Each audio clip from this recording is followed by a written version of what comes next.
Today, you will learn how to type X bar in Word in the easiest ways possible. Welcome to Easy Guide YouTube channel. First, open your Word document and place the blinking cursor where you want the X bar to appear. Let's start with the best and most professional method using the Equation tool. Go to the Insert tab and click Equation, then choose Insert New Equation. You'll see an equation box appear in your document.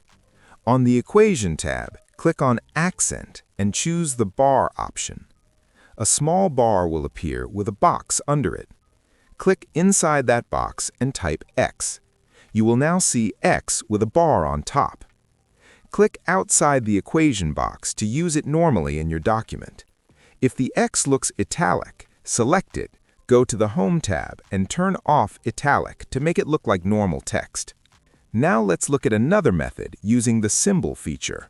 Type the letter X first, then go to the Insert tab and click Symbol, then choose More Symbols.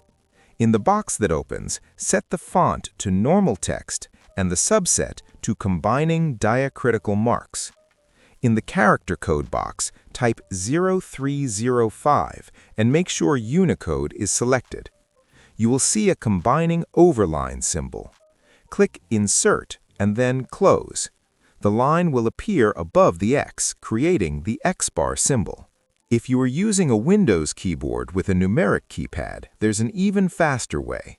Type X, then hold the Alt key and type 0773 on the numeric keypad. Release the Alt key and the bar will appear above the X. This next method works on both Windows and Mac and is very simple. You can copy the X bar symbol from the internet.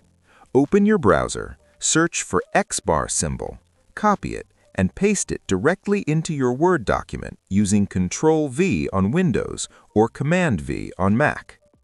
If you found this tutorial helpful and easy to understand, make sure to like this video, subscribe to the channel, and check out more simple Word tutorials that make your work faster and easier.